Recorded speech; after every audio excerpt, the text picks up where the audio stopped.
everybody. Welcome back to Fridays by the Fire. So good to be with you all tonight. I am your host, Sandy Best Life Jones, and tonight is a special night. Tonight is what I call my Fireside Chat, and I have a really great friend with me tonight. Ooh, I can't wait for this conversation. This is going to be good. Y'all might have to clutch your pearls, but we're going to have the conversation anyway. My good friend, Debrena Jackson-Gandy, best-selling author, relationships coach, is here tonight. And before I bring her out, you know I'm going to introduce her properly because that's what we do over here.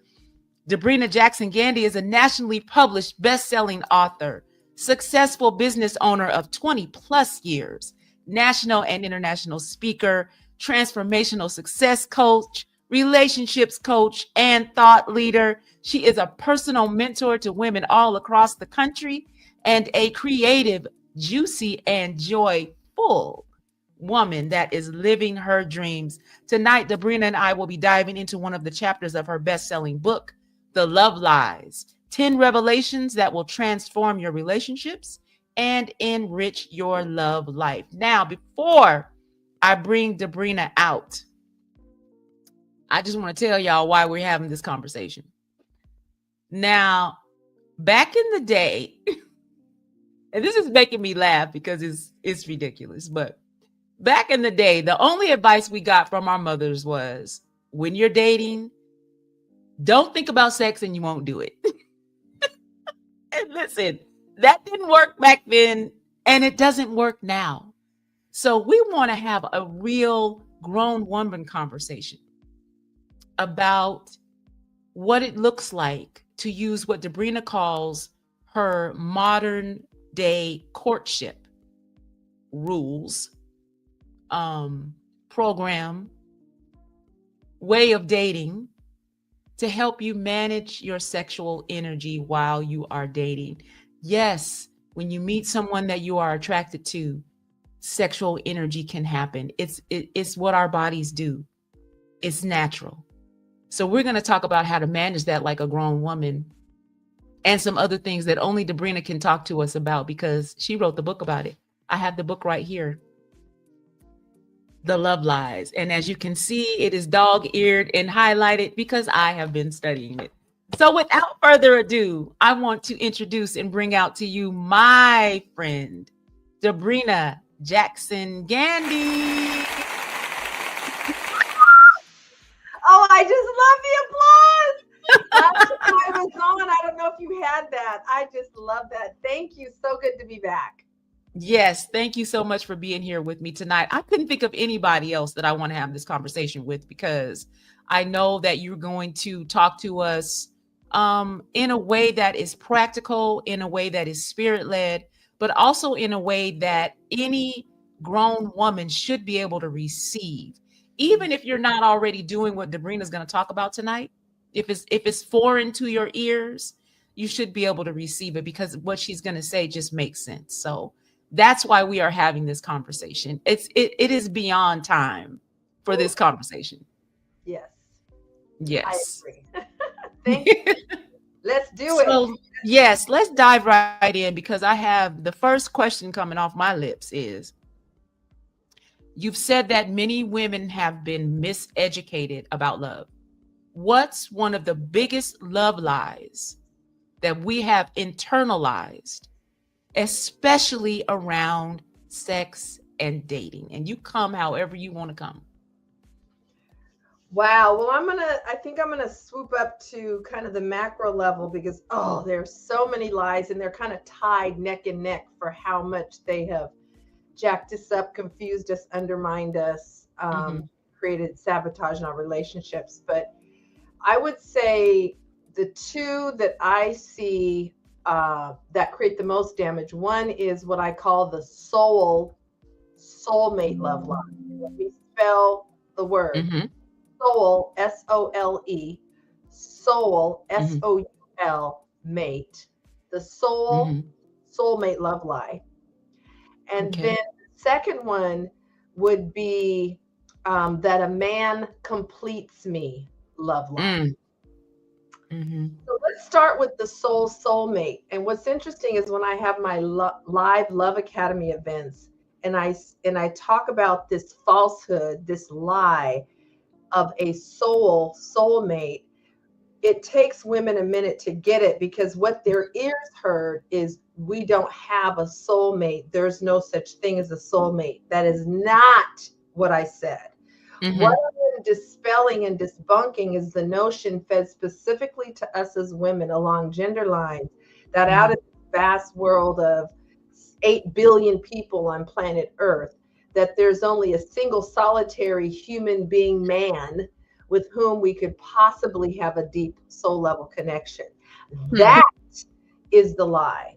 And behind that one lie, and in the love lies, as you know, I have 10 foundational love lies, and there's even more than the 10. But that one love lie alone is responsible for so much of our unhealthy relationship behavior. Acting desperate, tolerating things because, well, what if he's my soulmate and I mess up, I miss it, I don't get the cues? What if he's the one? And we even have nicknames, Mr. Right, the one, right? So the soulmate love lie. And the second one is, as I mentioned, a man completes me, which is actually love lie number 2. But when we look back at the creator's recapturing of the sequence, what I call the creation sequence, meaning the order in which living things were made in the earth, we know that everything God does is in order. And I know in my relationship, my marriage now of 32 years, but at the time of 15 years, was in massive breakdown because I was operating from more of the love lies than I was aware of. And our marriage was about to crash, burn. Both of us, not just me, operating from love lies. Our marriage was about to crash and burn and become a divorce statistic. God took me back to, let me remind you of the sequence of my creations in the earth. And I'm going back to Genesis and I'm looking through the sequence. Okay, creatures of the sea, and then creatures of the air, and then creatures of the land, and then man. And God said, was I finished? Was I done? No, you weren't. And then after man in the creation sequence was woman. Different creation cycle. And God said, what I need you to remember and realize, regardless of the misinformation you may have gotten in various places and spaces, including across the pulpit, that woman is my final creation in the earth, not man.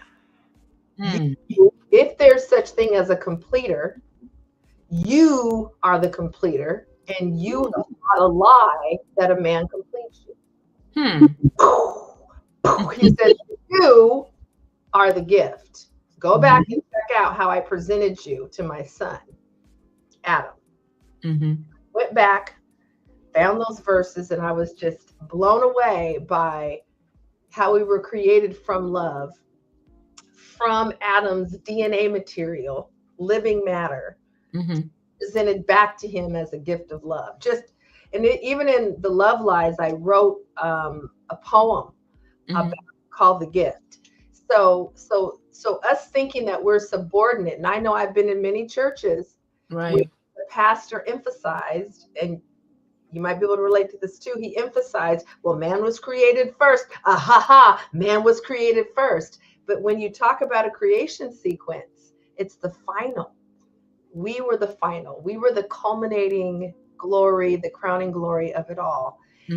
So us thinking we're subordinate, secondary, less important, here just to fulfill a man's vision, versus we both have been given visions in our bosoms and in our hearts and minds.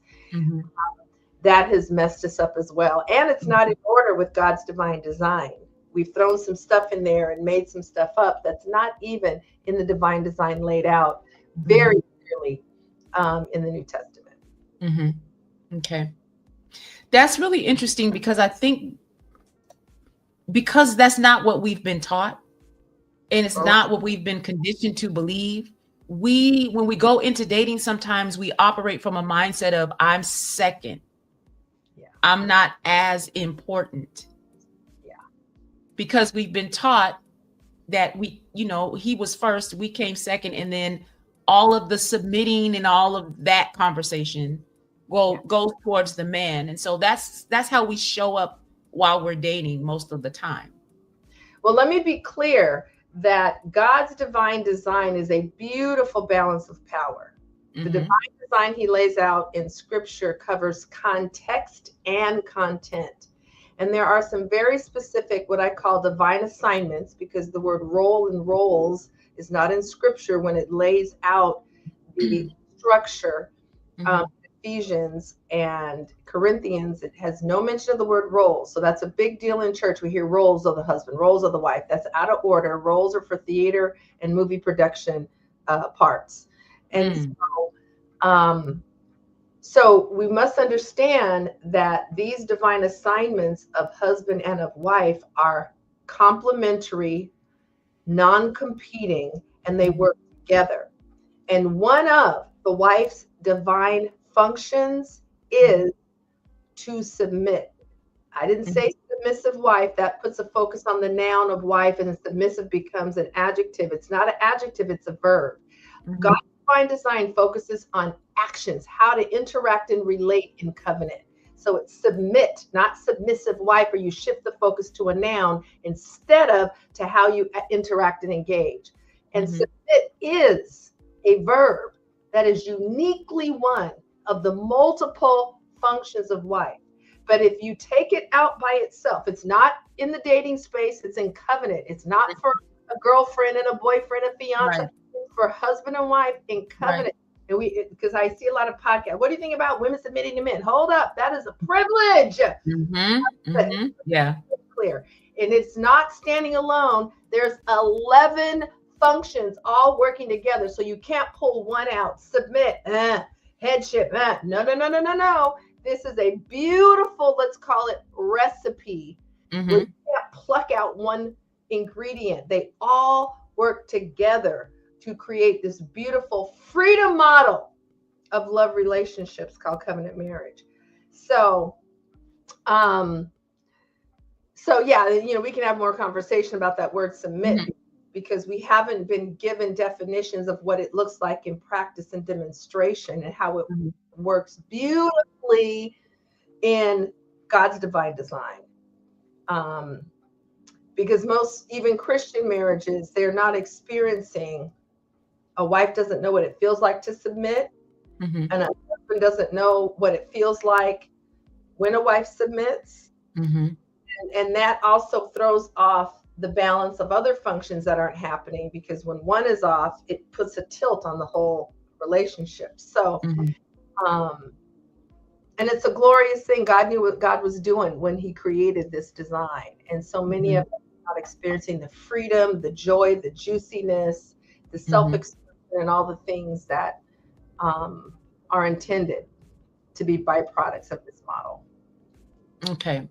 So before we get into the conversation about managing sexual energy while dating, I want to talk about Debrena's modern courtship.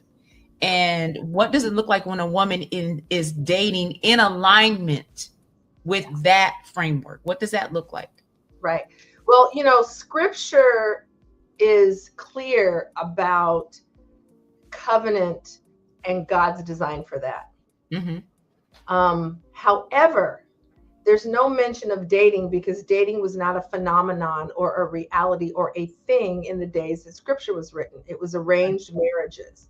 So we have seen how much madness and confusion and chaos is abounding around this whole notion of dating.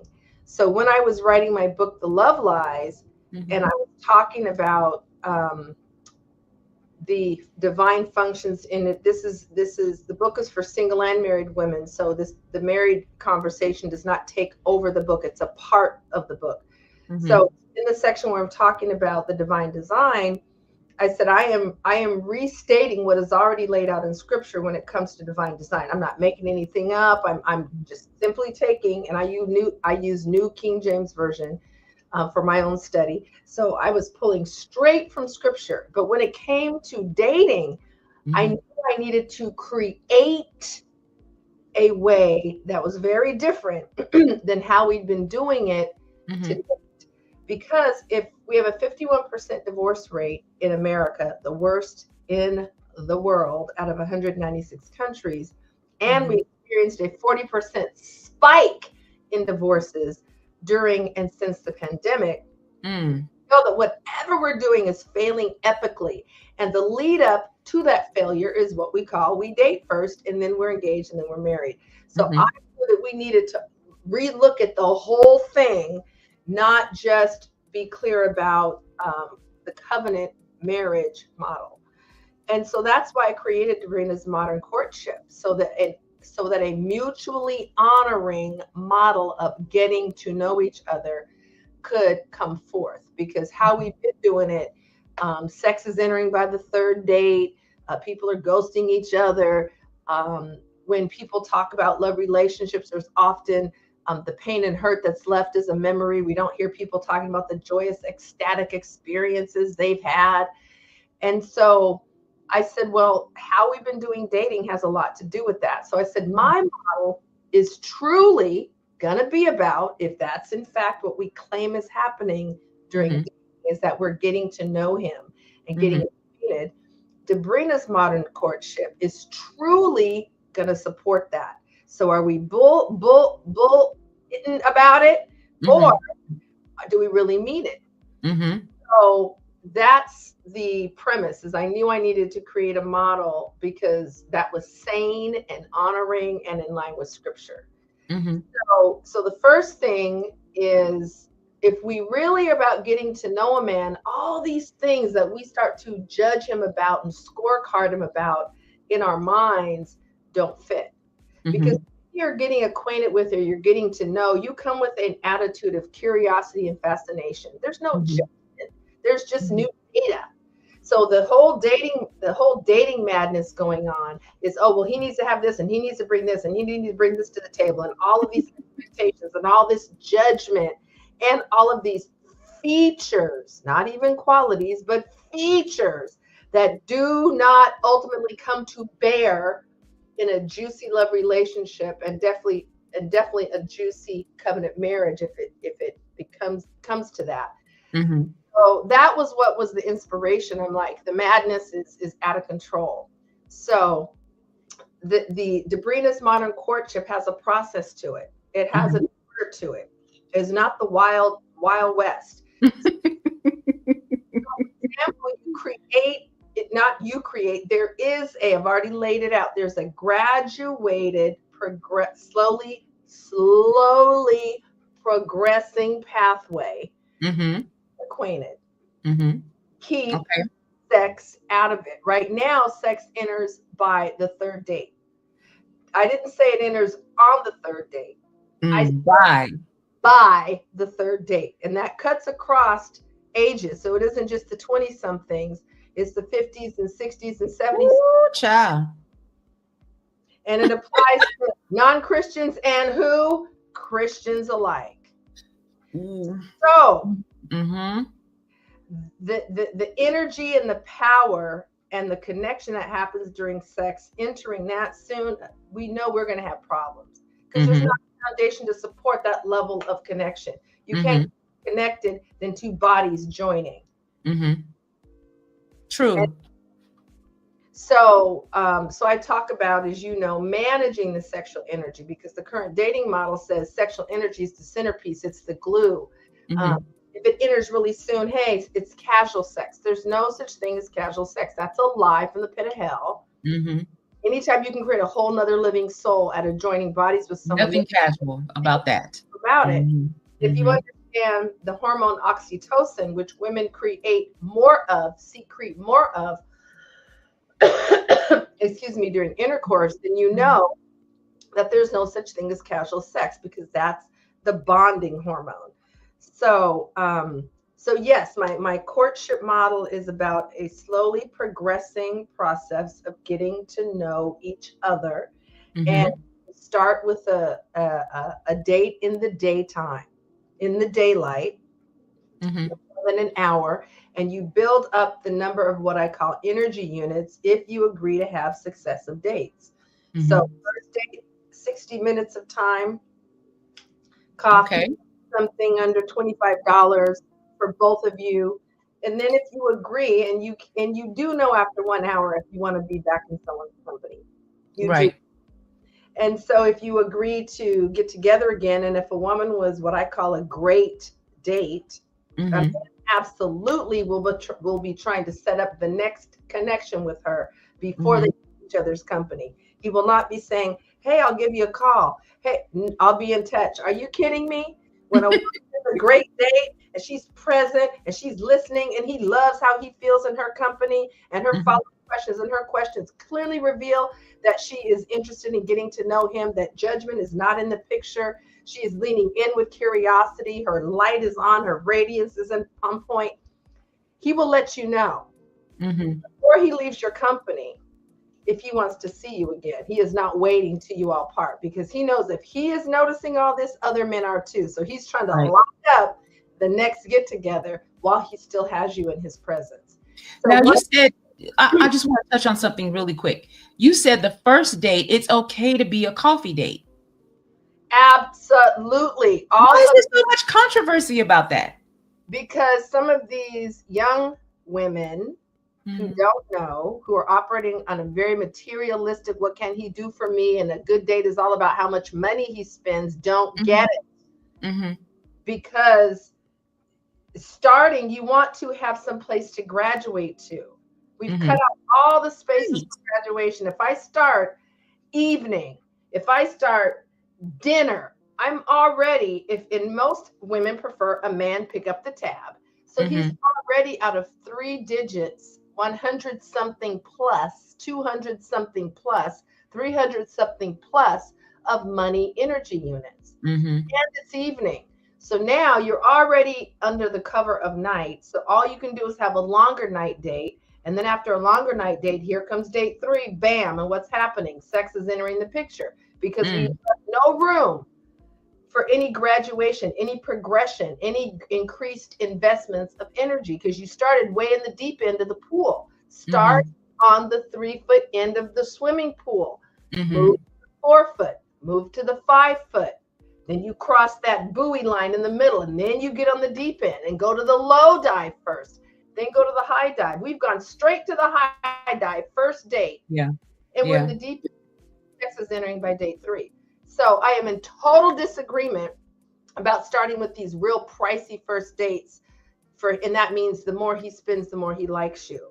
That has nothing to do with longevity. You will have a ton of first fabulous, amazing dates. You'll have a ton of fabulous dates, and guess what? That's all you're going to have with that man. So that creates serial dates of expensive dates, but it will not create a woman who's chosen. So it isn't about how much money or how much time. It's what is his experience of you? How does he feel when he's with you during that date? So whether it's 1 hour in the day, how is he feeling? Does he want to be back in your energy? Does he want to be back in your presence? Or you can be out $330 because you took you to Ruth's Chris Steakhouse. Right, because the people said they don't want to go to the Applebee's, and they don't want to go to the other place, Cheesecake Factory. They don't want coffee. Right.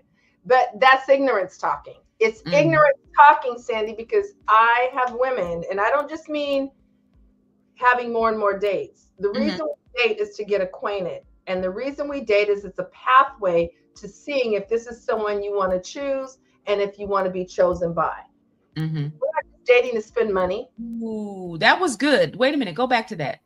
The purpose of the date is to decide if this is someone you choose. It's to get someone you want to be chosen by. Right. That's why you're getting to know them, because there's a larger intention at play here. We're not just dating to date. Date is not the end in and of itself. It's the means. So you got to think about the means. And I have seen, in Love Academy, I have over 70 new Black love marriages. I'm not having 70 women that just have great, expensive first and second dates and move on to the next guy who's your funder for your date. And so what really works, if your intention is to eventually be chosen or to choose, right, then that doesn't work. It doesn't work for very, very, very, very few if it does, versus Here's a model and a path and a process that's a win-win for both. Now, you may eventually get to the $250 dinner, but that needs to be further down the road because you still are in the early stages of getting to know him. If in fact that's the truth about what we want to accomplish. If we want to just have an expensive dinner paid for that on our own dollar we would never take ourselves to, then say that, and we can just say we're pimping men for expensive dinners and expensive dates. Well, I mean, yeah, you're right. But I'm not talking about just pimping men for their money. Dates that we would not have the money to pay for ourselves because it's not in our. So if we're talking about a mutual win-win, a pathway to truly getting to know each other that has gradations and a slow progression, and you will get to those things down the road if you all continue to agree to want to see each other again.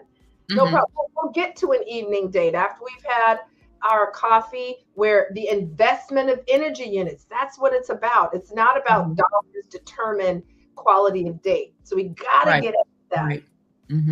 Want to understand the larger picture. So when you start with coffee, absolutely, it doesn't have to be coffee, it could be tea, it could be sitting on the park bench, it doesn't have to involve money, it could be a walk around the lake, or you know what I'm saying, walk the dogs. We both have dogs. So it doesn't have to be currency in terms of money currency. It can just be time currency. So all this emphasis on the first date and all this money the guy must spend to show that we're totally out of order, and we've flipped all the way into uber materialism. So it works. Start with tea, coffee, a smoothie, or no money currency at all. Time is real currency. Time is real currency. And if you enjoy each other's company in that hour, then you can agree to now come back and have breakfast, which is going to take maybe 90 minutes, not just an hour. And then you might decide to have lunch and a walk. Okay, now we're 2 hours and more. You see how we would leave for the units to be incrementally, keyword incrementally, not going off a cliff, incrementally, gradually increasing each successive time you get together. And it works. And it's a win. And there's no downside. Now, if we've had sex entering by day 3, we got to talk about this sexual energy, which I also do, because we have to learn how to mitigate and manage, not ignore, because what you do will take you over. But how can we? So that's another part of the conversation about page 92 in the book. That's where she goes in, y'all. I need y'all to take a breath. Take a breath, because we're going to talk about what that looks like and why it's important. And we're also going to talk about something else that I wrote down because I wanted to make sure that I didn't forget. We're going to talk about non-sexual bonding and why we need to be careful with that too. So y'all stay with me. Stay with me. It's all right. This is a grown woman conversation over here. Right. So stay with me. Now before we get to that though, Debrena, you also say that and you teach that a woman's worth must be rerouted before she enters the romantic space. Yeah. So what are some practical ways that women can re-anchor their worth before they even get to the romantic space? Yes. Well, 2 things is the level, and as I teach it, there are levels to self-love. We speak of it as we have it or we don't. It's not absolute like that. There are levels to self-love. And for many women, that's a new concept. There's levels. Yes. In my cohort programs, I actually created a scale, and it's on a scale of 1 to 7. And for every level of that scale, when it comes to self-love, it has, here's the behaviors and here's the characteristics. And I ask women to locate themselves. And the women that are drawn to my teachings tend to be, the savvy, really sharp, culturally conscious, well-read, well-traveled, progressive woman. So these are cream of the crop women. And on that scale of 1 to 7, with 7 being, high level self-love, most of them come in at 3 and 4. The cream of the crop women. So the level of self-love that we're at in our singularhood is not sufficient, is inadequate when it comes to the level of self-love needed to be in a healthy, to co-create a healthy, juicy relationship. Okay. That means that our level of self-love, let's say it's at a 3, our level of self-love that we're at in our solo singular journey must be up leveled. Otherwise, you're going to start to see that relationship be a reflection of where the holes are in your soul, of where your insecurities are, where your lack of self-confidence or body confidence or body esteem is. It will all be amplified in the space of a love relationship, and especially marriage. Right. So one piece, you gotta upload self-love. 2 is, and part of that is when you are single, that's when to do your preparation work. And I'm amazed at how many single women want a juicy love relationship when they describe what they want, or they want a juicy covenant marriage. And then I say, well, what kind of preparation are you involved in so that that is something you can participate in co-creation? Like, so that includes healing work. Yeah. And the kind of healing work I teach, because there's a lot of subsets of true healing work, but forgiveness work is the healing work that I bring into my courses and in my love relationships work with and with women. So I work with both and jointly. And I always include forgiveness work. Why? Because forgiveness work is personal liberation work. And most of us, our hearts are not reopened and free enough to truly love another. We'll come from looking for validation. We'll come from, I want my needs met, meaning holes that I have, and I think you are the need filler. We'll have all of this devolved stuff going on, and it's not love. Codependency and all these things that are not love, ownership, possession, jealousy, stay with me out of my insecurity, stay together out of convenience, and all these other distortions of, and we won't have love. So you have to do your healing work, and we've never mentioned it as a prerequisite, and it really should be that, and also upgrading your communication skills. We get into love relationships with the same level of skill as if we were talking to other women. And a woman needs to become bilingual and also know how to speak what I call manese. And it amazes me how many marriages have communication collisions and friction and misunderstandings and conflicts, because that woman came in and that man came in with their same level of communication skill that they had as a single. And it's insufficient, just like our level of love. We got to upgrade. So you said, well, how can a woman begin to level up her level of self-love? One is doing her forgiveness work. Absolutely. And that's laid out in the Love Lies. Forgiveness work is liberation work. I have found that so many of us avoid doing forgiveness work because of false, funky teachings about forgiveness, somehow letting the other off the hook or being a pardon for the other. That's why there's so much resistance to it. That's inaccurate. That's a false misteaching. It's personal freedom that is the result, first and foremost. Emotional and spiritual freedom is the first direct result of forgiveness work. And so when you go in to a relationship not having done forgiveness work, it is like going into a relationship with all kinds of bruises that are under your clothes.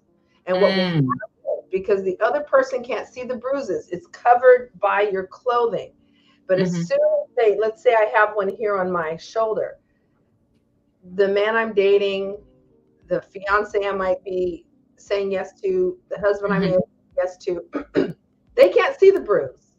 It's covered out of eyesight. But as soon as they bump it and I go, ow, I actually associate the discomfort with the bumper instead of recognizing the bruise preceded him Mm-hmm. bumping it. And so Yeah. then we are Yeah. saying he, and then Yeah. how many bruises, how many bumps, how many finger pointings. And really, when you do your forgiveness work, you deactivate your bruises, you heal your Mm-hmm. bruises. Someone bumps you and there's no ow, there's just Mm-hmm. no sensation of pain. So many of us are running around here with emotional bruises all over our bodies, all over Mm-hmm. our hearts, trying to have a juicy love relationship. And then when it doesn't work out, getting upset with the other, women with men and men with women. Right. Because it does happen both ways. Right. Okay. Let's talk about That makes sense? yes, it does. Yes, it does. Yeah. Let's go into the topic that we're all here to discuss, and that's the managing the sexual energy while you're dating. What are some tips you have for us? Yeah. So we position ourselves in a way that we have some self-control and we can manage what happens when you meet someone that you find attractive. Yeah. You like talking with them, you like being with them, and the sexual tension is there. It happens, y'all. Yes. It's supposed to happen. It's a thing. Right. We just need to know how to manage it. Give us some tips. Right. Well, first of all, we want to, and this is addressed in the modern courtship process, Mm-hmm. that when you are planning on, where, when, time, place for your dates, you want to stay out of each other's homes. That is the number one environment sexual intercourse is happening. Again, it's way too soon. And if we're going by scripture, God is so serious about sex and understands the power of it. Not only that you create a soul, but what happens to bodies and energies and soul ties when you join like that over and over again, and you don't have the container of sacred feminine. And we see, as we look around, the byproducts of being out of order. And it isn't just applied to women when a woman's saving herself. No, it is for the bodies of men and the bodies of women. So let's be clear about that. Yes. When you are planning your dates, choose all of the 8 million zillion options that do not include being in his home or being in your home. Right. Because those two places are where each person feels the most comfortable and relaxed. What you're going to do when you're watching a movie or sitting in the den or sitting in the living room, you're going to be on some comfortable seating. Right. Then you're going to become very aware of the sexual energy, especially if they're touching or kissing, because there's no one else around to absorb it or no environment to help mitigate it. 99% of the time, that is going to evolve into intercourse, penetration, and between willpower and passion power, willpower loses out every time. Yeah. And if willpower is present, it's more like, okay, stop, push back. Oh, we gotta. And so you have to pull yourself back from what the electromagnetic energy has brought together. So you don't want to ignore it. Right. Taken over by it, which is what happens in 99% of relationships by date 3. Got to be very careful, because you'll look up and sexual energy is the glue of the relationship and nothing else. And it's the soul bonder of the whole relationship. Right. So have dates that are not in either one's home. If he says, I'd love to have you over for dinner, why don't you come over? I'll cook you dinner. What woman doesn't love to hear that? Oh my God.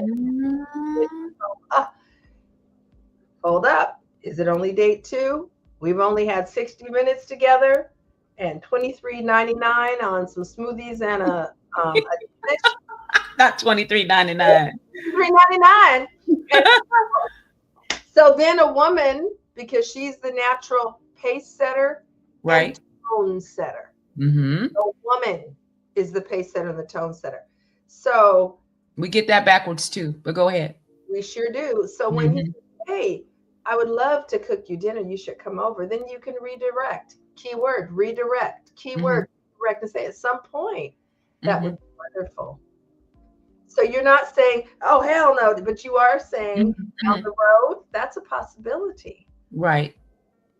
And next, instead, let's redirect. He wants to be in your company. He can be afraid of heights. And if you say, let's go skydiving, he'll say yes. He's going to be a diving brother. A diving brother, you know, afraid of heights and shaking all the way down. But to be in your energy and your company presence again, he'll bite the bullet and he'll do it. So I'll be tripping if you redirect from dinner. Like if he really likes you, man, men love a challenge and they love a conquest. It gives them adrenaline. So don't lower the bar, ladies. Hold the bar. Don't lower the bar. If he wants to be in your company again, he'll have no problem with a redirect. No problem. And if he has a problem. Right. I mean, because think about it. With Debrena's Modern Courtship, men love it. Women love it. There's no downside. None. And I've never had a man when a woman, when he says, hey, how about dinner? And she redirects and says, well, hey, let's start with coffee. Or let's start with tea. Or let's start with breakfast. Or daytime, less money, energy units, less time currency. A man has never said, no, I want to spend more of my hard-earned money. I want to outlay $233 instead of $33. Men will never do that because they don't get a refund. If you're not a great date, they don't have a refund button in your forehead that they can push and get all their hard-earned money back out that you just ate and drank. So what do you do though, Debrena? What do you do when you run into the guy that gets upset when you redirect from going to dinner at his house to doing something else? What do you do with that? I haven't heard of a man getting upset about that, except one time. And given all of the students I've had in my love academies and my love lies detox and my preparation for partnership, all the marriages that have come out of women using this approach and abiding by, you know, what's in this book and detoxing themselves from the love lies and reorienting to the love truths. That's only one time. That's like 1% or something. So only one time did a gentleman think it was a denial of his wanting to spend money to say, instead of dinner, let's start with. They didn't say no dinner ever. They said, let's start with. And that was a big, and for that guy, him flexing his money was a big way he got points with women. So for him not to do the expensive dinner at whatever place was his go-to, the truth is he was feeling he was going to be disadvantaged and didn't know how to function with money off the table as such an emphasis on a place for a date the first time. That's the only time that I've heard a man have an issue with it. So I asked that question for the women that are watching who haven't been through the Love Academy, haven't read your book, haven't gone through any of your courses. They just out here dating. And, you know, a guy says it's the first date. He says, oh, you should come over. I'll cook for you. And she said she redirects and suggests something else. I'm just wondering, you know, from your professional perspective, what do you do? Yeah, so that's been such a rare occasion. One time out of all of these positive outcomes with that I don't want to give attention to this micro sampling against all the times it was successful. And I do in Love Academy practice with redirect language because women, we have, as part of our gender programming, we can have a hard time saying no or not going with what is presented or set forth. So there's a bigger conversation about learning how to bring our voices forward as well. Learn how to stifle and suppress and not say anything and go with the flow, meaning go with what their choice is, not what you may desire instead or an alternative. So when a man says, I'd love to fix you dinner, why don't you come over? That's usually after there's been a lot of energy exchanged via phone calls or texting. Those create energetic connections. I think it's so cute to have these long conversations with men. Oh, we were on the phone for 3 hours last night. And then another one, really? Oh my gosh, girl, that's so wonderful. Because with our girlfriends, if we talk a long time, that means we're close. Right. So, however, that is a mismanagement of energy. A 3-hour phone conversation, break that down into 5 40-minute conversations or something. He's not a boyfriend yet. He's not exclusively dating yet. So now you give him an amount of time on the phone that's out of order for where the relationship is. So we're out of calibration. That's good. Jacked up. So, but if you've been on the phone for 3 hours or every night for 30 minutes, well, then your energy is building up. The energetic connection is increasing. We're building up a credit of energy units now. We spoke 20 minutes, 5 times, 100 minutes. Okay. So then when he says, hey, I would love to fix you dinner, your energy has been activated. So a lot of yes, because we want to see him in person. So we don't redirect. We're so glad he finally offered to get together because we've been talking every night for the past month. So it's not that men usually have a problem with the redirect. We don't know how to redirect because we're excited. We're, can't wait to see him. And so it's a muscle to work, but it's also grounded in your confidence and your level of self-love. All these things come to bear. A lot of times, if I redirect it, then the offer will be off the table. He might not be together. Right. So all these things are in our minds that don't bear out.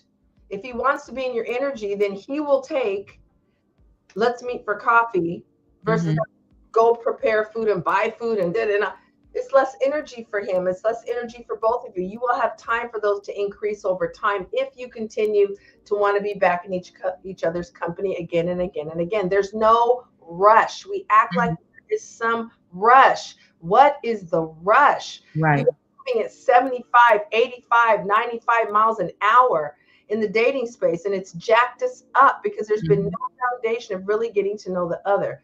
So Debrena's Modern Courtship says, let's go 40 miles an hour. Okay. You're still there. You're still going to get there. And let it truly be about getting to know him. And that means even your questions are different. I work with women on getting away from these biographical and resume questions. Oh, where did you grow up? Oh, where do you go to church? Oh, where he could just fill it out on a sheet and slide it across the table because it's filling the darn blank. It's not getting to know his essence, his character, his life outlook, none of that. And so even our questions are based upon the internal scorecarding that we're doing, where we're judging and assessing, could he be, here's another love lie, the one, because there's only one, lie, falsehood. So it's this crazy web of falsehoods supporting and perpetuating more falsehoods. And so it takes some practice, I promise you. And there have been boss chick type, Sandy, who quietly thought, Debrena's not going to be, I know what she said about don't have a date in each other's house, but I have my own house. I can do what I want in my own house. Quiet subtext of inner thought. You can. And then what do? Right. Debrena, I had him over for the Seahawks game. This really happened. I had him over all the sports bars. And you had your space, third date for the Seahawks game. Well, guess what? We're on the couch watching the game. Guess what? We're eating food. Guess what? We're snuggled up under the darn comforter or the Afghan. Then the game goes off. There is nothing in the environment that can help mitigate. And it's just the passion of you two up against someone's willpower, which is going to lose. Doesn't matter if you're a Christian girl or anybody else. And so we overestimate our willpower. Oh, if anything happens, I'm just going to, that's naive. Set yourself up to win. Don't even be set up. Right. Yeah. It's like you're still struggling with alcohol. Don't, go in the liquor store. I can handle it. You're not, no, you can't. Don't be naive. Go into the soda pop store. Don't go into the liquor store. because you haven't built up your self-control enough to resist that. Mm-hmm. And most of us succumb to the passion, especially if we haven't been touched in a while. So many women are touch deprived, and that has them desperate for sexual contact because there's an absence of any male energy in their lives. There's an absence of healthy male contact and touch in their life. And then we're craving it. We're hungry for it. We're like a thirsty plant. And then second date, we go over for the dinner. And then next thing you know, you're only a booty call. And you stay a booty call. No publicness, no planning of dates. Just, hey, you want to come on through? Come on through. Want to come on through? We'll Netflix and chill. Hey, yeah, come on through. Yeah. That gets old after, date 9 and 10. And then we're going to have a date. We're going to go out. Well, why? It's cool. Hey, what's the problem? Hey, Yeah. You're right. And by the way, the more effective questions to ask a man on a date that Debrena spoke about, they're in the book. Ask questions. Yes. Not for people to be like, let me ask what Debrena said to ask. Yeah. But read the book. Just read the book. That's all I'm going to say. Read the book. All right. So the number one tip you gave us to manage and mitigate sexual energy while dating is do not date at each other's homes. First date, second date, third date. How many dates? Once you become one of two statuses, once you have mutually decided we're going to exclusively only date each other, you may decide that threshold of entering the sacred space called home might be able to occur. Or if you all are boyfriend, girlfriend and beyond, but just dating. Right. See, we've lost out on understanding also how to manage what I call APBs, access, privilege, and benefits.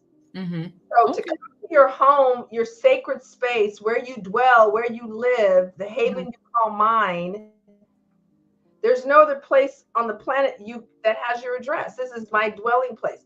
So before a person gets to enter into your sacred dwelling space, you're at your most raw, your most natural and unpublic version of yourself.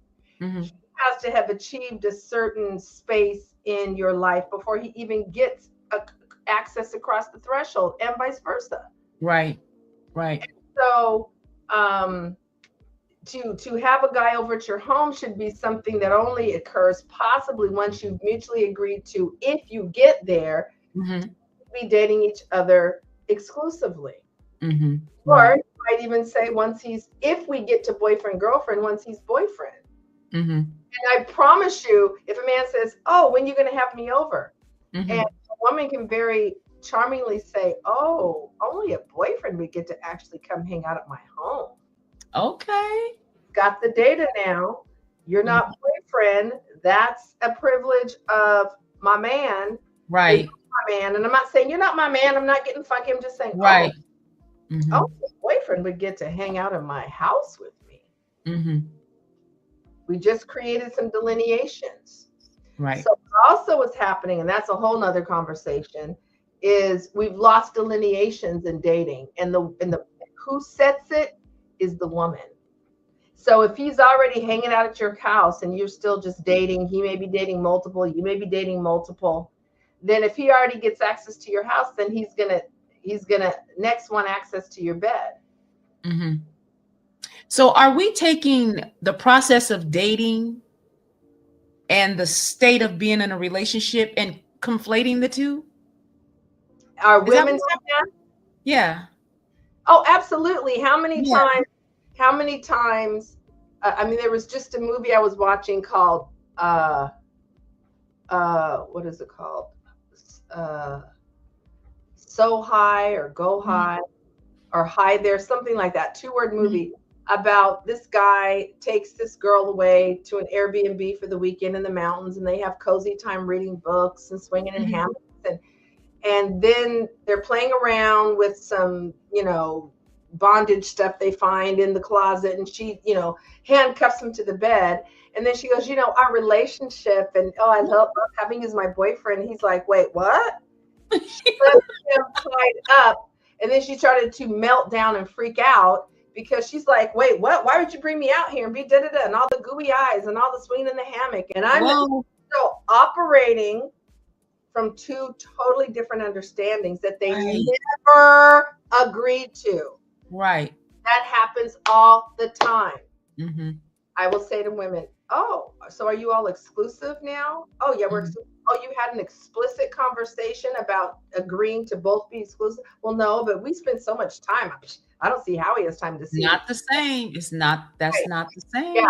Or is that your boyfriend? Oh, yeah, that's my man. Well, would he identify you as his woman if you were at, let's say, a Christmas party introducing you?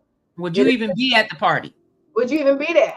Right. Not an assumption based upon your feelings or amount of time. It is about an explicit conversation where you're in agreement about the language we use to describe what we have. And it amazes me how much assumption there is and never a clear, explicit conversation. And that gets so many women butthurt, or they find out after they've been seeing a guy for 4 months, sharing their body after date 2. So now they're feeling bonded. The oxytocin hormone is going.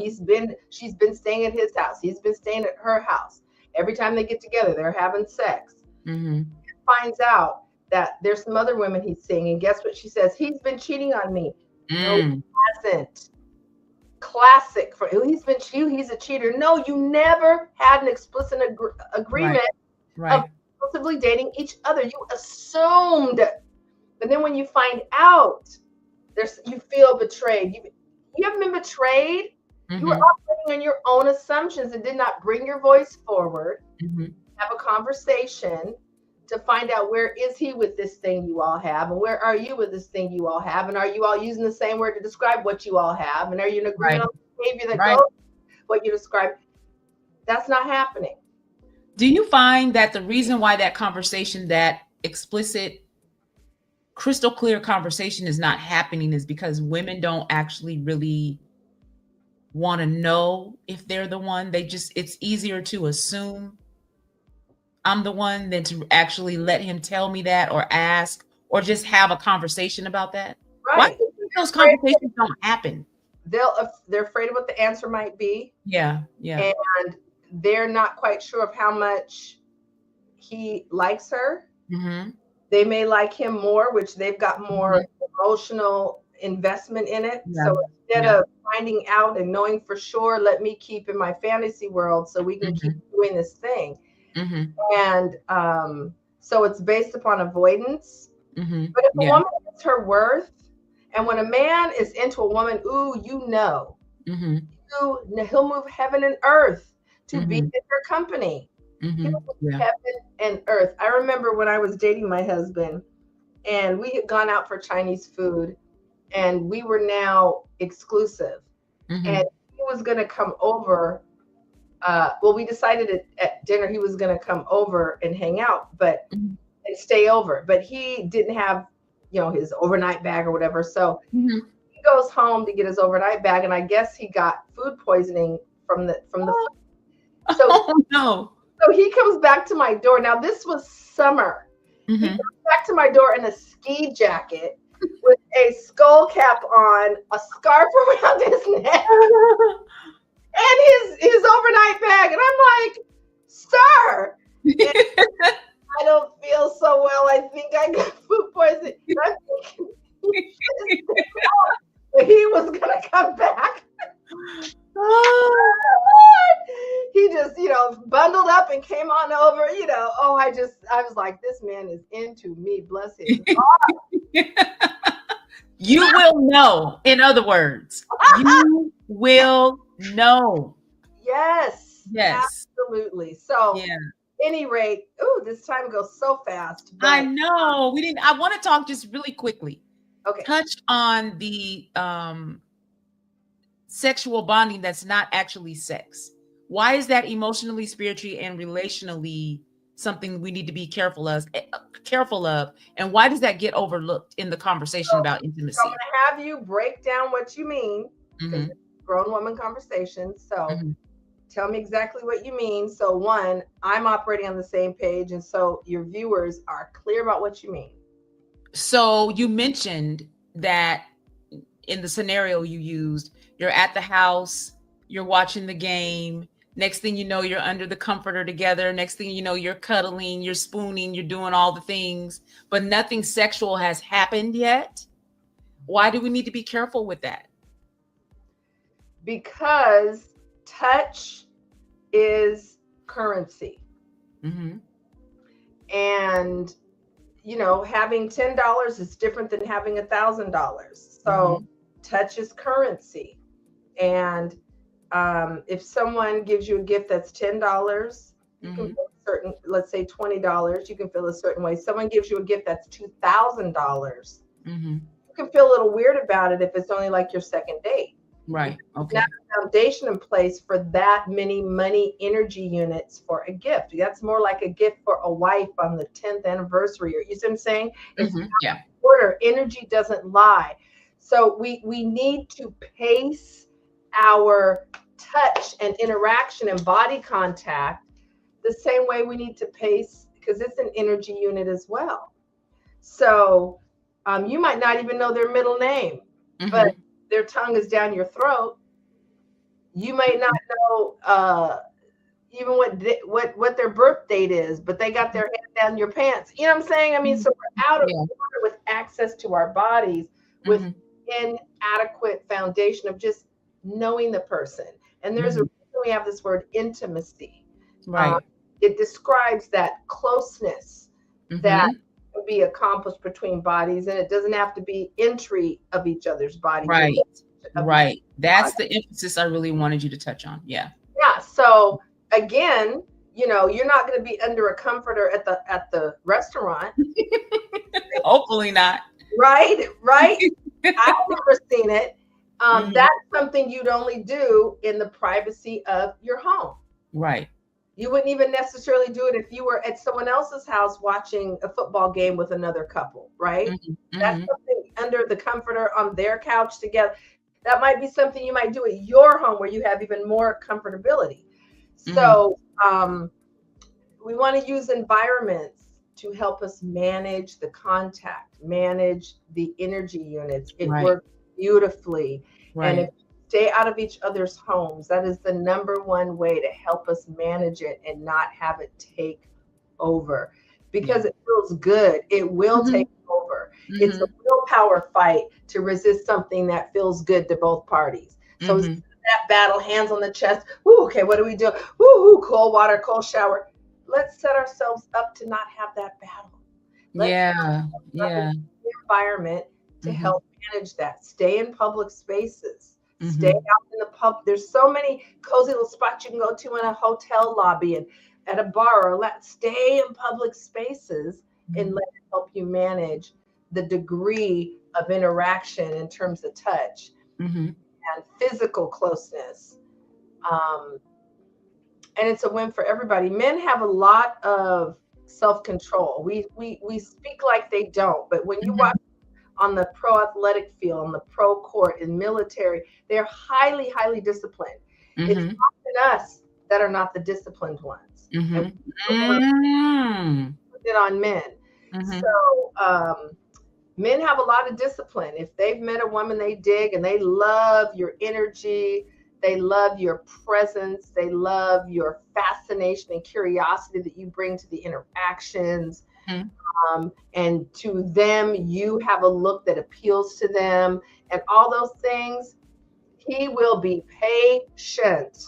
And does that mean he doesn't want that penetration? That's not what that means. That's right. But he will be patient, and he will exhibit self-control. All right. We don't think he will, so let me go give this up because. Right. Yeah. Again, oh my gosh, we got to do a part 2. Okay. We got to do a part 2 because. Of course. This.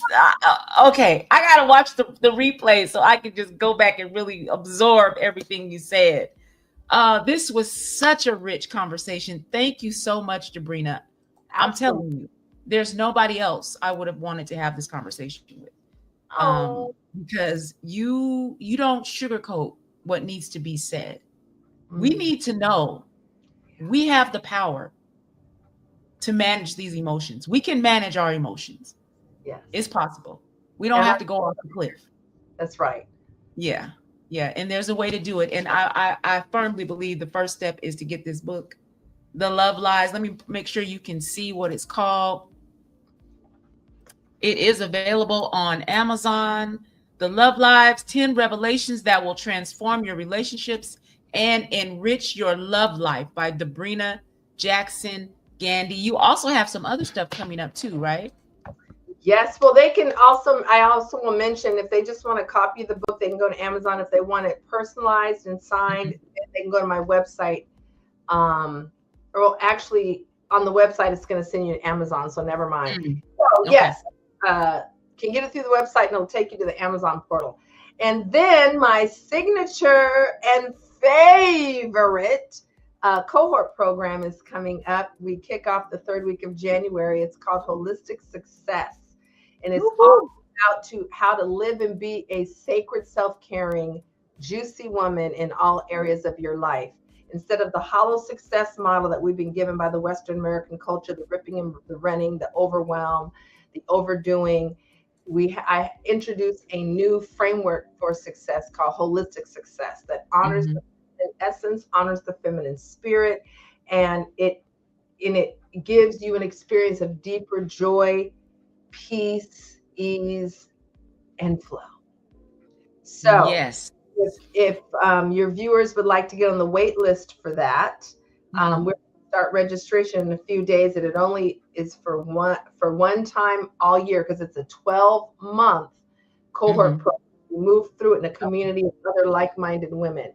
So they can go to milliondollarmentor.net, scroll down to the wait list for Holistic Success, get their name added right away because the marketing is going to start for it. And we only have so many slots available, and registration is only open one time for the whole year. And this is the window. So Holistic Success would love to have your viewers join us. And all of the work that Debrena has done and continues to do is highlighted on her website, milliondollarmentor.net.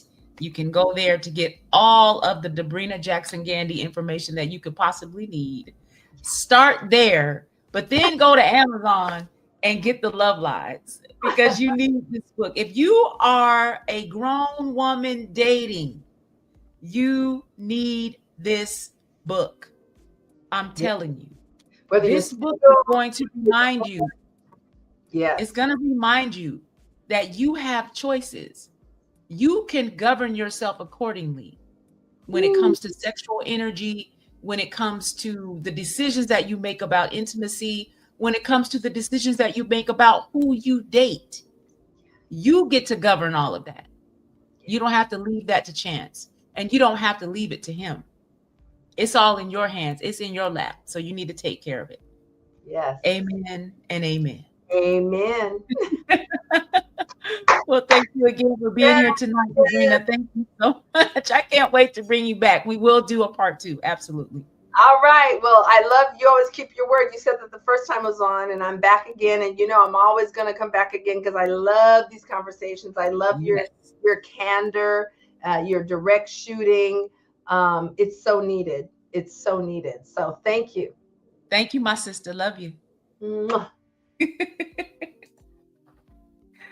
All right, y'all. Thank you for joining me tonight for Fridays by the Fire. I know this was a lot. I know, but listen, out here on these dating streets, it's real. You need to know what you're doing. You can't just be out here flying by the seat of your pants. You need to know that when it comes to your person, your body, your choices, you have sovereignty. You get to say, you have some say in what goes on. You get to govern that part of your life. So there's no reason to be out here dating like you have no control. You do. You just have to know how to manage.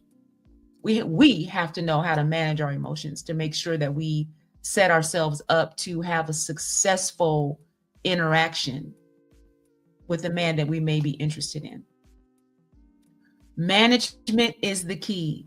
Mitigating is the key. And this book, The Love Lies, will teach you how to do that. So thank you again for being here tonight for Fridays by the Fire. I sure do appreciate y'all. And I will be back next week with a brand new episode of Fridays by the Fire. Y'all take care. God bless. Good night.